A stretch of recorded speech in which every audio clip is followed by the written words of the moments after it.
I sat on the worn-out couch, a couch that once held stories of laughter and late-night movies. Now, it was just an old piece of furniture in a room filled with memories of a happier past. Sophie, my 3-year-old angel, was upstairs, her gentle breaths a stark contrast to the heavy air of our home. I glanced at the clock again. It was past 10 p.m. Mark was late, as had become his norm. The sound of the key turning in the lock finally broke the silence. I stood up, smoothing my shirt, not sure why I still bothered to look presentable for him.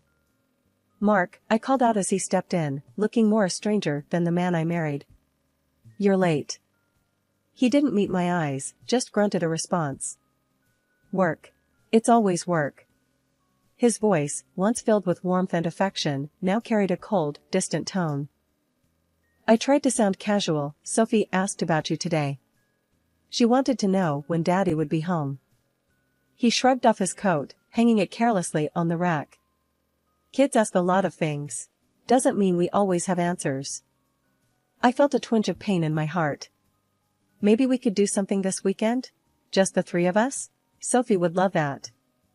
Mark snorted, his tone laced with sarcasm. "A family outing? With everything that's going on? Don't be naive, Lily." My hands trembled slightly. This wasn't the man I fell in love with. "It's important, Mark. She needs her father." He walked to the fridge, pulling out a beer. "What she needs is a miracle. Not me playing pretend in a park." I couldn't hold back my tears. "She's your daughter, Mark. How can you be so cold?" He took a swig of his beer, avoiding my gaze. "I'm being realistic, Lily. This isn't the life I wanted. A sick child, a house that feels more like a hospital." I followed him into the kitchen, my voice rising. "And what about me? Do you think I enjoy watching our daughter suffer? Do you think this is the life I dreamed of?" Mark slammed the beer bottle on the counter. "I don't know, Lily. I really don't. But I know I can't do this anymore." I felt a surge of anger. "You want to walk away? From your own child?" He drained his beer in one long gulp. "I need space. I can't deal with this suffocation." "Suffocation?" I echoed, disbelief in my voice. "Is that what your family is to you now?" Mark turned away, his shoulders tense. "It's not just that. It's everything. The constant hospital visits, the medical bills, the way our lives revolve around Sophie's illness. I didn't sign up for this." I was at a loss for words. How had our love turned into this bitter reality? "So, what's your plan, Mark? Leave us? Start over somewhere else?" He didn't answer, just walked past me, his footsteps heavy against the wooden floor. I stood there, a mix of emotions churning inside me. Anger, sadness, and a profound sense of betrayal. Later, as I lay in bed, the space next to me cold and empty, I listened to the distant sound of Mark's TV from the other room. The divide between us had grown too vast to bridge. The man I married, the father of my child, was now a stranger living under the same roof. The hospital room was stark and clinical, a sharp contrast to the warm, lived-in feel of our home. Sophie lay in the small hospital bed, her tiny chest rising and falling steadily. I sat beside her, holding her small hand, trying to draw strength from her innocent slumber. Nurse Janet walked in, her face a mask of professional kindness. "How's our brave girl doing today, Lily?" I managed a weary smile. "She's a fighter. Always has been." Janet checked Sophie's vitals, her movements efficient and gentle. "She's in good hands here. The surgery team is one of the best." I nodded, my throat tight with unspoken fears. "I know. I just wish Mark could be here more. She keeps asking for him." Janet gave me a sympathetic look. "Fathers often find it hard to cope with these situations. But you're doing an amazing job." I sighed, feeling the weight of loneliness. "It's hard doing it alone, you know? He's just not the same anymore." As if on cue, Mark walked in, his arrival less comforting than I had hoped. He glanced at Sophie and then at me, his expression unreadable. "How is she?" "The same," I replied, trying to keep my voice steady. He fiddled with his phone, avoiding eye contact. "I can't stay long. Work's crazy." I felt a flash of anger. Work, right. Because that's what's important right now. Mark looked up, his eyes cold. What do you want from me, Lily? To sit here and watch her sleep? I bit back a sharp retort, focusing on Sophie instead. She asked for you today, Mark. She misses her dad. He shrugged, his detachment like a physical barrier. I'm here, aren't I? Before I could respond, Sophie stirred, her little voice weak, but clear. Daddy? Mark's face softened momentarily as he moved closer to her. Hey, princess. Daddy's here.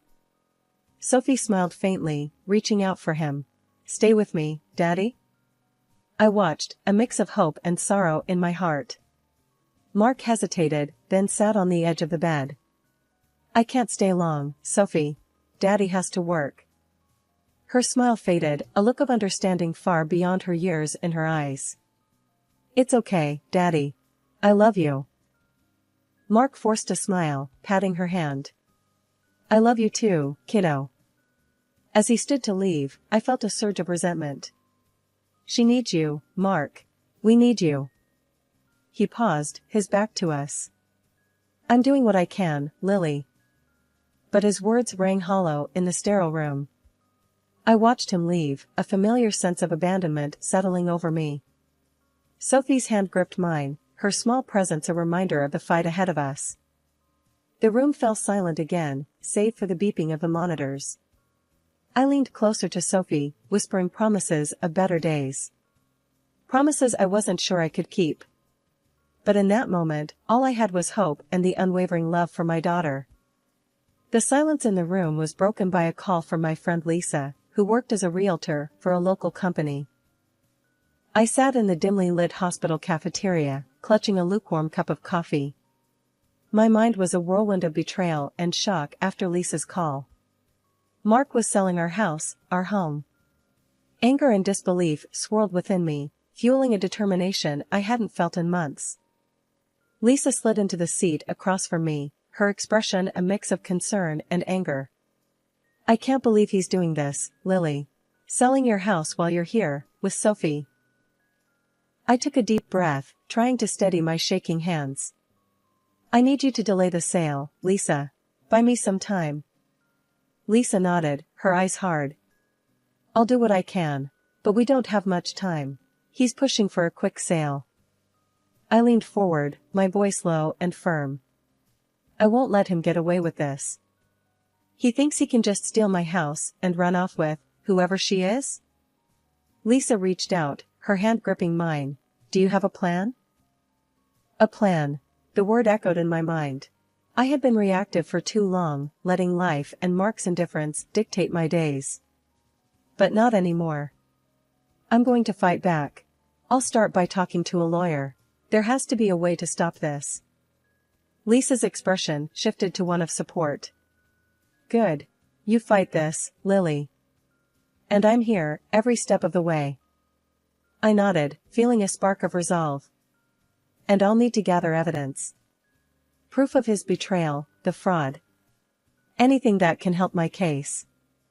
Let's start with the house sale, Lisa suggested. I'll dig up everything I can on the buyer, the deal, anything out of the ordinary. I sipped my coffee, its bitterness mirroring my mood. I can't believe he's doing this to me, to Sophie. After everything we've been through. Lisa's hand tightened around mine. He's a coward, Lily.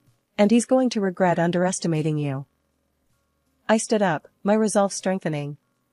He's going to pay for this, Lisa. He's going to pay for hurting my daughter, for trying to take away our home. I'll make sure of it. Lisa stood with me, her eyes fierce. Let's do this, Lily. Let's show him he picked the wrong woman to mess with. Hidden from view, I stood just outside the realtor's office, my heart racing. Through the slightly ajar door, I could hear the voices inside. Mark was there, his tone smooth and confident as he spoke to the potential buyers. And she was there too, his mistress, her laughter tinkling like a bell, completely oblivious to the storm she was a part of. I watched as Mark handed over a stack of papers to the buyers. His charm was on full display, the same charm that had once swept me off my feet. This is a fantastic opportunity, he was saying. A beautiful house, great location, you're getting a steal. The buyers, a middle-aged couple, nodded, their expressions a mix of eagerness and caution. The wife leafed through the documents, her husband leaning over to look. It all seems in order, she murmured. Mark's mistress, a young woman with bright red lipstick, laughed and leaned closer to Mark. Told you it would be easy, she whispered, loud enough for me to hear. I felt a surge of anger, but I forced myself to stay put, to observe. This was about gathering evidence, understanding the depth of Mark's deceit. The husband looked up, a question in his eyes. And the current owner? She's agreed to all this? Mark's response was swift, a lie so smooth it sounded like truth. Absolutely. She's moved on. Wants to sell the place quickly. I clenched my fists, my nails digging into my palms. How could he lie so blatantly? The audacity of it made my blood boil. Lisa, who was playing her part in my game, intervened. We can proceed with the sale as soon as you're ready. The couple exchanged a look, then nodded. We're ready.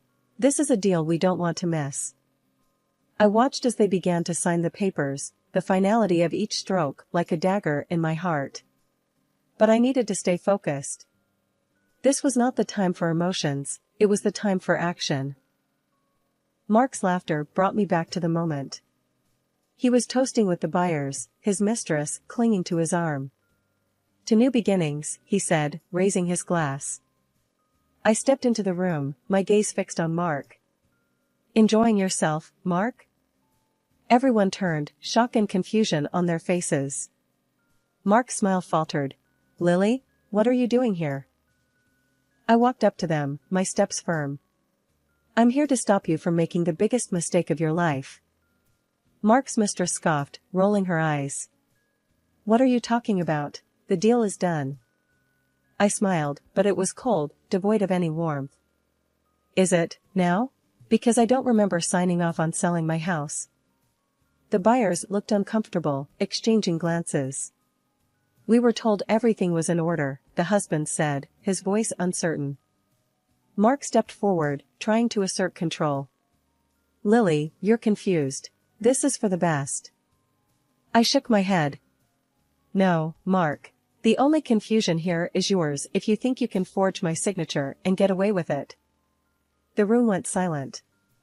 Mark's face turned a shade paler. You can't prove anything, he blurted out.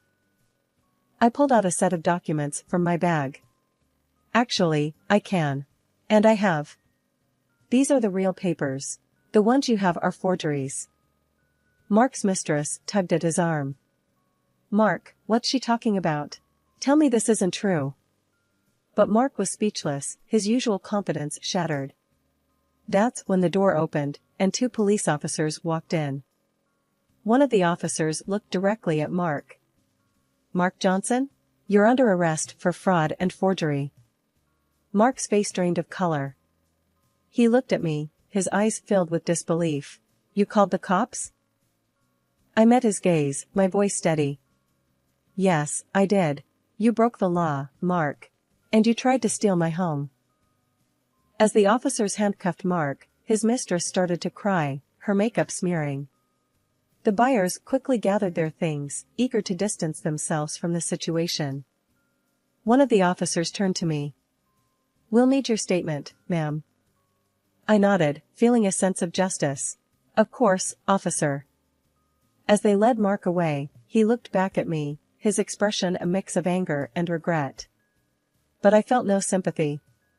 He had made his choice, and now he was facing the consequences. Lisa smiled at me, nodding her head approvingly.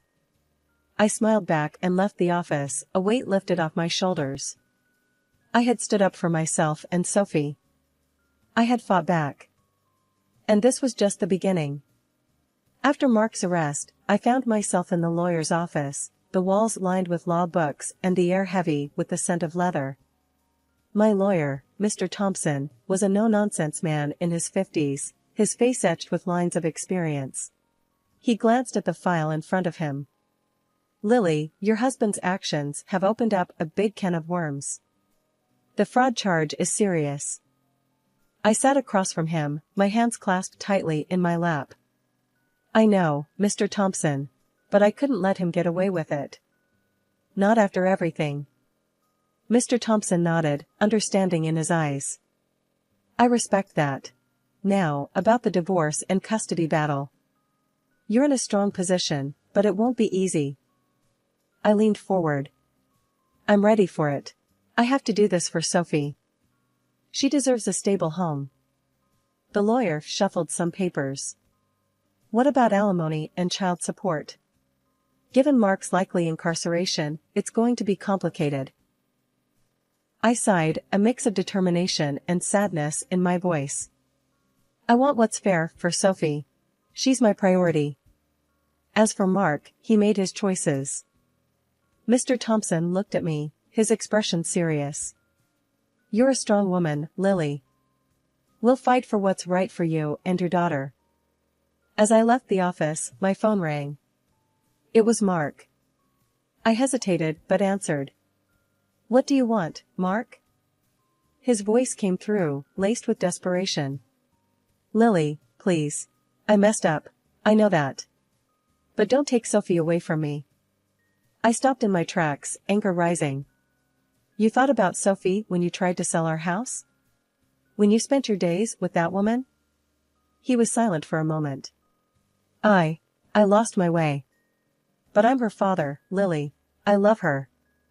I clenched my phone tighter. Love isn't just words, Mark. It's actions. You failed us both. Mark's voice cracked. I'll do anything to make it right. Please, Lily. I shook my head, even though he couldn't see me. It's too late for that. You'll see Sophie, but only under supervised visits. That's non-negotiable.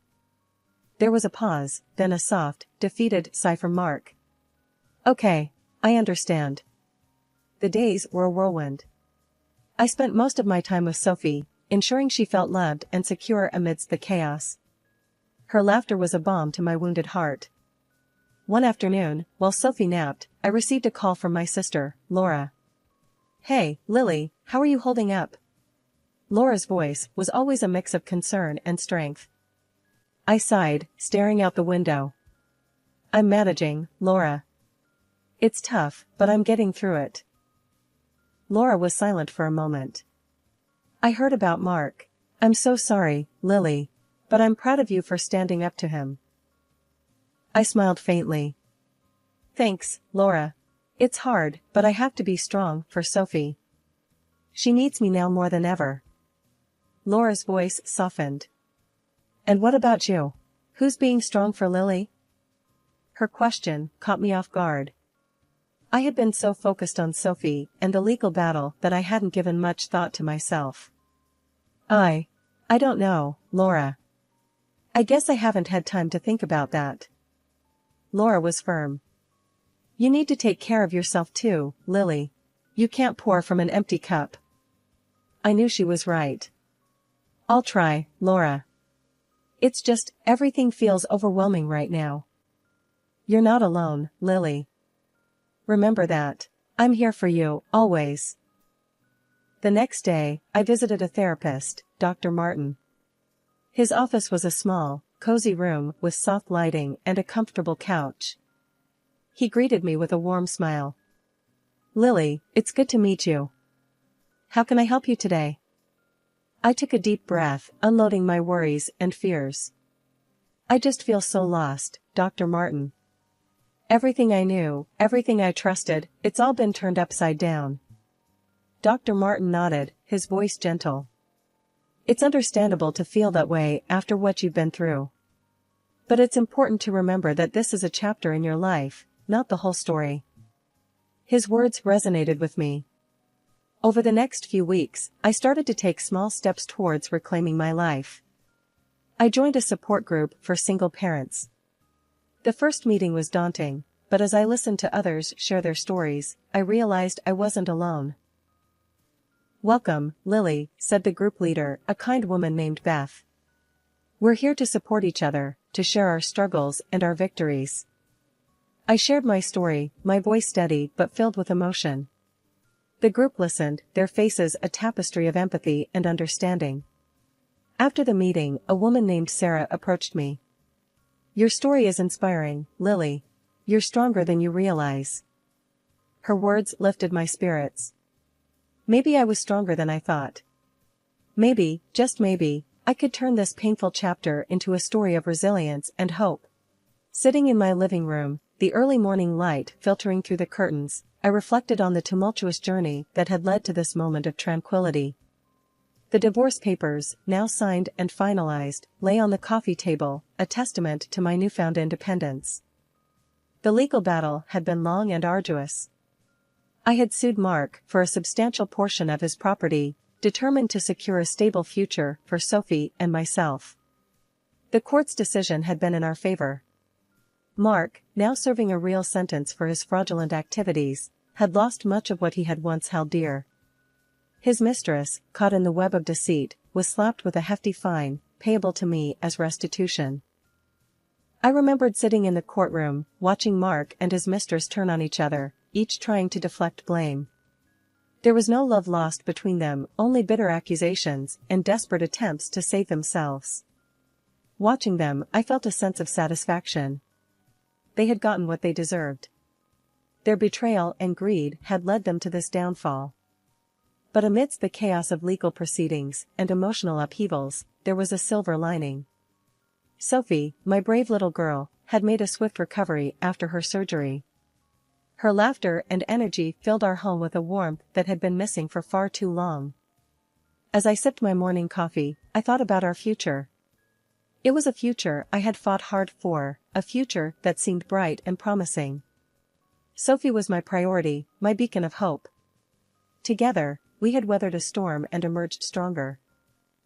I glanced at the pictures on the mantel, images of Sophie and me at the park, at the zoo, smiling and carefree. They were more than just photographs, they were reminders of our resilience, our ability to find joy amidst adversity. Sophie bounded into the room, her hair a tousled mess, her eyes bright with excitement. "Mommy, are we going to the park today?" I smiled, my heart swelling with love. "Yes, sweetheart. We're going to have a great day." She clapped her hands, her laughter echoing through the room. "Yay! I love the park." As I watched her play, I realized that this was what mattered the most. The struggles, the pain, and the betrayal were behind us. What lay ahead was a path of healing and new adventures.